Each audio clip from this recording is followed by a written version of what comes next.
Hey, Desiree, Eli, Chloe, and Noah. We're going to read you Walt Disney's American classics, Johnny Appleseed. This is for you guys. Get your apples ready. You ready? 1, 2, 3. These are good. A long time ago in New England, there lived a boy named Johnny Chapman. Everybody loved Johnny, including the animals of the forest. He led a very simple life, read the good book every day, and carefully tended his apple orchard because, according to Johnny, apples are the finest things on earth. From the time he could walk, he had planted apple seeds. And as the seeds grew into trees, so Johnny grew into a fine young man. Nothing bothered him as long as he had the sun and the rain, the good book, and his apple trees. Johnny loved all living things, so whenever he walked, little birds flew about his head and woodland creatures frolicked at his side. The wildest of beasts trusted Johnny and would sometimes lie down at his feet to have their heads scratched. Why, Johnny even loved wolves. Often one would run right up to him. Then instead of pouncing, that fierce wolf would just act like a puppy. One day, a wagon train rumbled past Johnny's place. "Howdy, young man," shouted the driver. "Come on out west with us and be a pioneer." Johnny wanted to go, but he wondered if it would be wise. He was so comfortable here in the east among his apple trees. Then from behind him a loud voice hollered, "Hey, Johnny!" He turned around, and there stood the most pioneer-looking man he'd ever seen. "You ought to go west, Johnny," said the tall figure. "Shucks, I'm your guardian angel. So I ought to know. I'm here to say that those folks will be needing apples when they settle out west. What's more, I know you're a real expert at planting apple trees." Well, the words of his guardian angel made sense to Johnny. The very next morning, he was ready to go.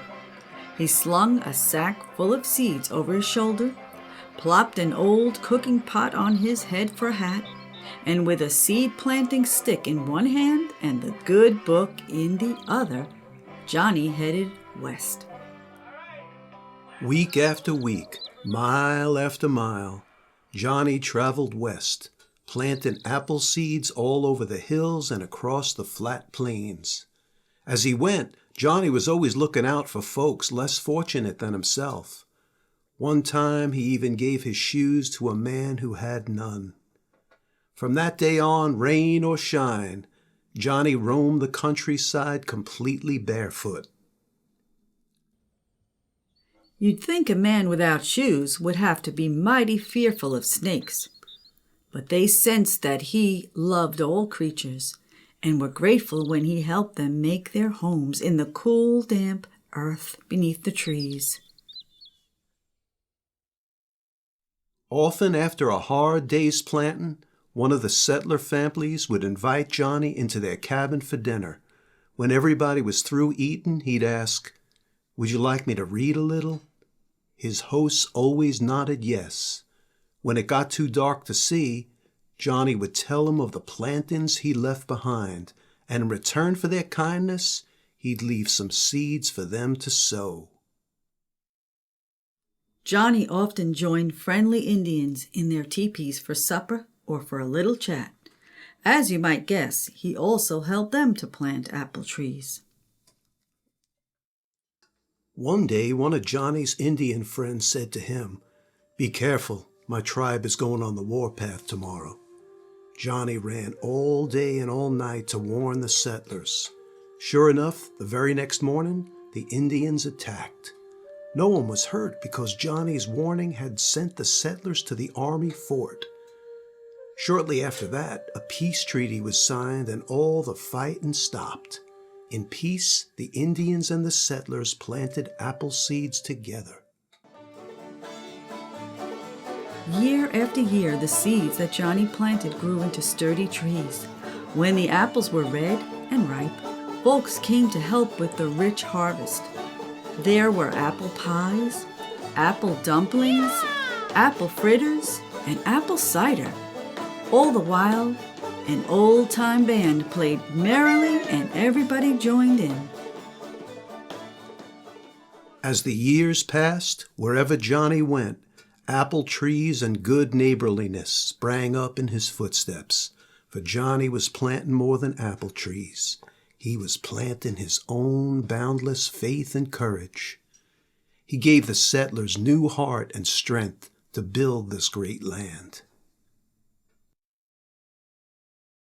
And so it went for 40 years, as Johnny Appleseed wandered across the West, looking for places to plant apple trees.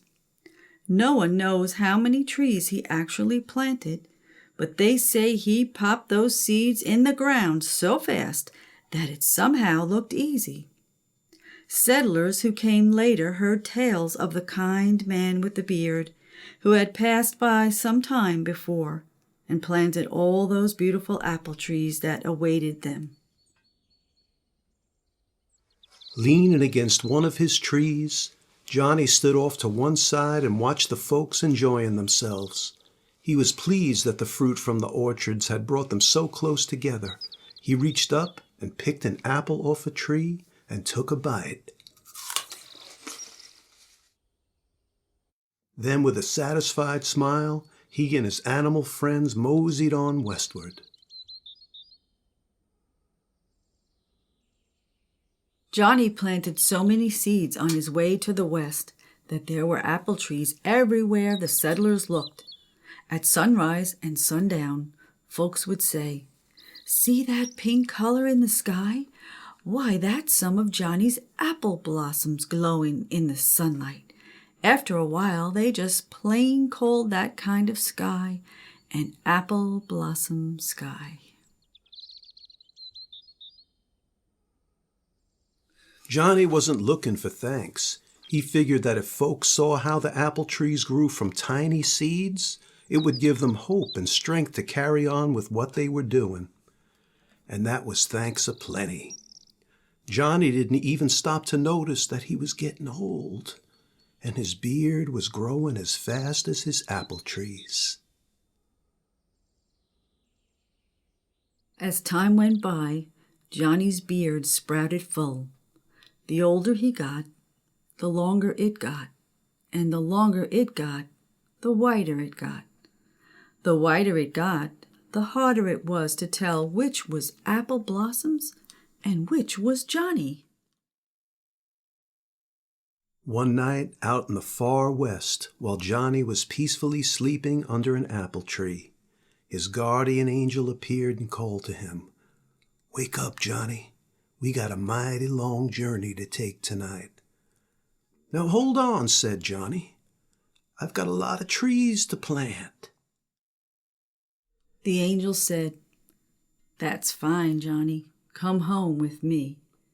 We need a whole lot more apple trees up there." Johnny's face lit up with a big smile, and he and the angel left this world behind. Even now, in the country or in the city, people look up at an apple blossom sky, and they smile and think of Johnny Appleseed.